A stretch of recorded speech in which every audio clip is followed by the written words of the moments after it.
warahmatullahi wabarakatuh, Pak Hayadin. Apa kabarnya hari ini, Pak? Sehat, alhamdulillah sehat. Baik, terima kasih telah membersamai saya untuk melakukan sesi wawancara, Pak ya. Dimana kan dalam pembelajaran saya sebagai CGP di modul 3 ini kami diberikan tugas demonstrasi kontekstual, di mana di sini kami membahas tentang pengambilan keputusan berbasis nilai-nilai kebajikan sebagai pemimpin. Saya rasa tentu hal ini Bapak lebih paham dan juga lebih tahu bagaimana mengambil suatu kebijakan yang diambil di dalam posisi Bapak sebagai pemimpin.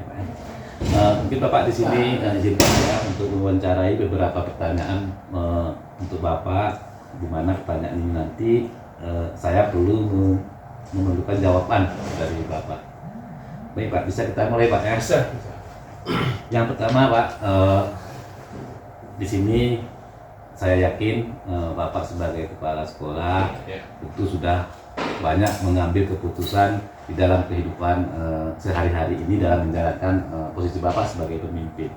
Nah, yang saya tanyakan Pak, kan di sini tentunya dalam mengambil keputusan ini Bapak sering mengalami semacam dilema Pak ya, di mana dilema ini namanya dilema etika atau juga merupakan tuntutan moral. Nggak enakan lah. Ya.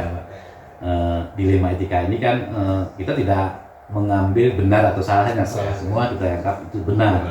Kemudian bujukan moral ini adalah situasi kita yang harus menentukan antara keputusan ini benar atau salah. Ya. Yang saya tanyakan Pak, kan kira-kira selama ini Pak, bagaimana Bapak mengidentifikasi kasus-kasus yang merupakan apakah itu dilema etika ataupun bujukan moral? Ya, jadi kasus-kasus di sekolah sebenarnya, apakah itu dilema etika, kemudian bujukan moral. Ya. Jadi selama ini kita kalau di sekolah ini sering melibatkan sebenarnya tombaknya di guru bimbingan konseling. Jadi ketika ada masalah yang terjadi, biasanya yang paling terdepan untuk menyelesaikan itu dari bimbingan konseling. Gitu. Nah, kemudian kalau seandainya itu tidak bisa diselesaikan, itu dilimpahkan ke kita. Kemudian kita sebagai pimpinan di sini tetap melihat itu ajas praduga tidak bersalah. Kalau ada kasus seperti itu, jadi semuanya benar, semuanya salah gitu kan. Jadi tinggal kita teliti sedikit. Ketika nanti sampai dalam tahap penyelesaian, kita buat kasus ini istilahnya tidak ada yang merugikan sebelah pihak. Yang salah pun tetap berbesar hati. Yang dirugikan pun ya tetap menerima. Kita akan terus berusaha seperti itu. Baik. Terima kasih Pak. Posisi Bapak kan ini sebagai pemimpin Pak kan di SMA ini. Saya yakin dalam menjalankan kepemimpinan Bapak ini ada mungkin beberapa tugas yang Bapak terima dalam satu waktu itu berbenturan Pak. Berbenturan di mana kedua tugas tersebut itu saling memiliki kepentingan yang sama dan untuk berpusat kepada sekolah Bapak sendiri kan. Nah, dalam menghadapi situasi seperti ini Pak, kan ada dua tugas misalnya ini diberikan bersamaan dan intinya itu untuk kepentingan. Ini kira-kira Bapak bagaimana menanggapinya? Nah, ketika ada dua tugas sebenarnya saya malah melihatnya bahkan sampai 3-4 tugas itu. Datang gitu semuanya untuk kepentingan sekolah. Dan seringnya itu memang harus di waktu yang bersamaan harus selesai. Jadi ya saya sebagai pimpinan kan di sini kita banyak guru, kemudian banyak ada juga beberapa wakil kepala sekolah dan segala macam. Saya akan membagikan apa yang dikatakan siapa yang mengerjakan apa gitu, tetapi tetap berkolaborasi. Jadi tetap pada prosesnya itu harus kita kontrol juga gitu kan, jangan sampai nanti kita percayakan penuh tidak kita kontrol, tetapi akhirnya jadi masalah juga. Jadi setiap pekerjaan itu Kalau datangnya seperti itu, biasanya kita akan memberdayakan SDM yang ada di sekolah. Ya, baik Pak. Mungkin itu yang Bapak ambil langkah yang Bapak ambil Pak ya. Ya. Kemudian selanjutnya Pak kan dalam pengambilan keputusan yang Bapak ambil tersebut itu apakah dan ini misalnya kan dalam menangani satu kasus-kasus Pak yang ada di sekolah ini Pak ya, di mana ada dalam menangani satu kasus ini ada dua kepentingan yang sama-sama itu benar atau sama-sama mengandung suatu nilai kebajikan Pak ya. Artinya dalam pengambilan keputusan ini seperti yang Bapak bilang tadi tidak merugikan satu pihak manapun ya Pak ya. Kira-kira ini bagaimana Bapak menanggapinya? Ya, ketika mungkin ada dua pihak yang bermasalah gitu kan, kemudian semuanya istilahnya ada kebajikannya, kemudian ada kepentingan dan segala macam, kita cenderung lebih menyelesaikan itu secara musyawarah. Secara musyawarah kita panggil kedua pihak tersebut, bagaimana baiknya ini diselesaikan. Kalau memang perlu, mungkin harus ada hukuman ini harus bisa dia terima gitu. Jadi tidak serta-merta hukuman itu merugikan gitu. Tetapi dia bisa terima itu hukuman untuk saya gitu ketika saya mungkin bersalah. Kemudian begitu juga dengan pihak yang merasa mungkin benar gitu kan. Kita juga tidak pernah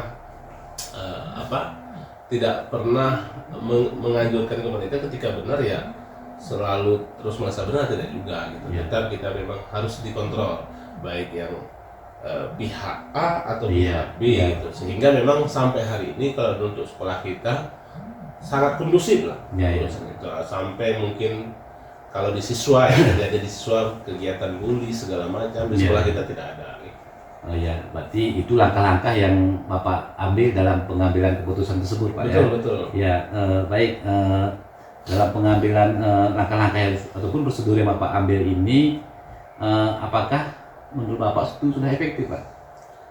Selama ini sebenarnya prosedur yang saya ambil ketika ada pihak yang bermasalah seperti tadi dikatakan, sementara ini memang proses untuk musyawarah mufakat itu yang paling efektif menurut saya.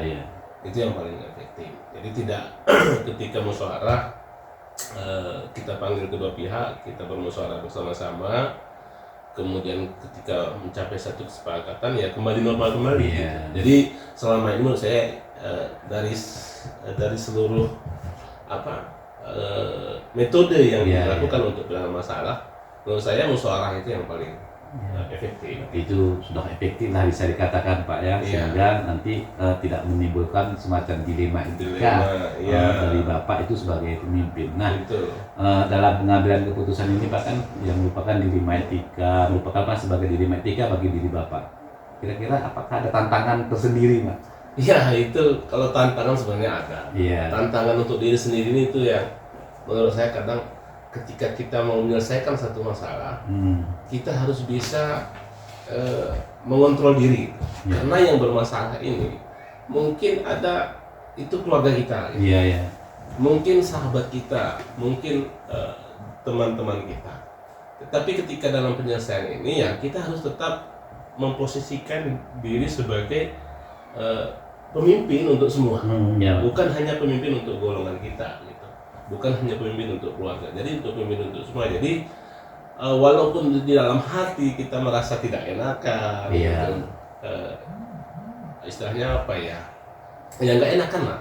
Tapi kita tetap di luar harus posisinya menguntungkan untuk kedua pihak. Jadi sama-sama bisa menerima apa yang diputuskan oleh Bapak. Kemudian posisi kita itu memang harus di tengah-tengah. Tidak boleh sebagai penengah Pak. Tidak boleh ke kiri. Nah, itu sudah mungkin merupakan tantangan tersendiri bagi Bapak. Nah, ini saya misalkan Pak ya. Saya misalkan di sini Bapak lagi menangani sebuah kasus, dan kasus itu merupakan sebuah dilema bagi Bapak. Dalam hal ini ada dilema etika. Dalam menangani sebuah kasus ini tiba-tiba Bapak mendapatkan tugas lain. Apakah nanti Bapak harus rapat di luar sekolah ini? Ini kira-kira bagaimana Bapak menanggapi hal ini? Nah, ini yang memang kadang-kadang terjadi ya, tapi tidak terlalu sering. Ketika ada kasus dilema etika terjadi di sekolah ini, dalam waktu yang bersamaan kita dihadapkan dengan tugas yang dari dinas juga dan harus meninggalkan ini. Biasanya memang untuk selama ini itu tetap saya amanahkan kepada para wakil kepala sekolah agar kalau seandainya pun tidak bisa diselesaikan, agar menahan dulu gitu. Sampai saya kembali. Itu yang sering gitu. Walaupun mungkin saya tidak tahu apakah metode itu yang terbaik atau itulah yang saya lakukan selama ini. Karena memang kalau yang mungkin teknik-teknik lain gitu, saya tidak di tempat, saya juga tidak terlalu berani gitu mengambil mengambil dampak dari kasus tersebut, dari etika tersebut kalau seandainya saya tidak di situ gitu. Karena kan kualitas sumber daya manusia di sekolah saya kan paham. Jadi harus tetap kalau ada hal-hal yang sangat urgen itu ya harus saya turun.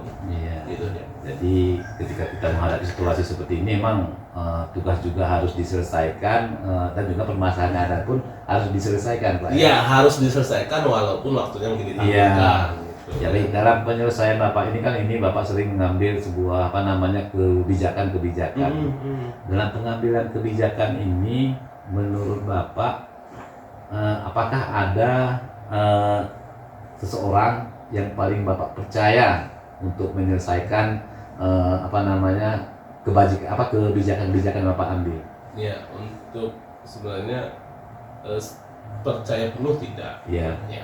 Tetapi memang ada beberapa orang yang ketika saya memang tidak ada dan menurut saya dilema etikanya tidak terlalu besar gitu kan.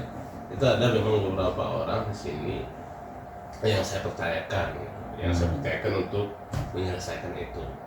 Walaupun nanti setelah saya kembali lagi ke sekolah, atau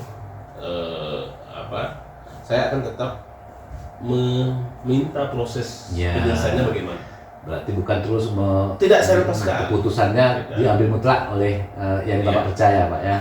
Prosedurnya tetap saya ini bagaimana ini. Di hasil akhirnya tetap saya gitu. Karena itu tunjuk saya. Baik Pak, saya sudah mendengar langsung dan sudah mendengar banyak tentang apa yang Bapak sampaikan tentang dilema etika ataupun tentang bujukan moral jika kita nanti sebagai pemimpin, Pak ya.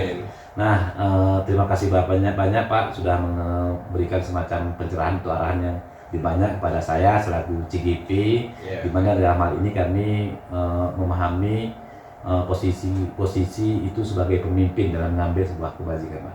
Di akhir percakapan kita untuk hari ini, Pak, apa yang Bapak petik dari berdasarkan percakapan kita hari ini? Saya sebenarnya sangat senang sekali ketika ada mungkin Bapak sebagai CGP datang wawancara seperti ini. Saya pun setelah ini kan pasti cross check gitu ya. Saya pun akan introspeksi diri bahwa program ini luar biasa untuk meningkatkan kualitas sumber daya manusia, kualitas guru Indonesia untuk menjadi guru-guru yang lebih baik dan lebih profesional yang muaranya nanti meningkatkan kualitas pendidikan Indonesia. Mungkin itu. Nah, baik Pak, mungkin kita sudah sampai di penghujung pembicaraan kita untuk hari ini. Terima kasih banyak telah membersamai saya untuk mewawancara, di mana nanti juga ini akan saya rangkum menjadi sebuah tugas dalam demonstrasi kontekstual. Sekali lagi Pak, saya ucapkan terima kasih dan saya akhiri. Assalamualaikum warahmatullahi wabarakatuh. Waalaikumsalam warahmatullahi wabarakatuh. Selamat Pak ya. Selamat sama-sama Pak. CGP-nya.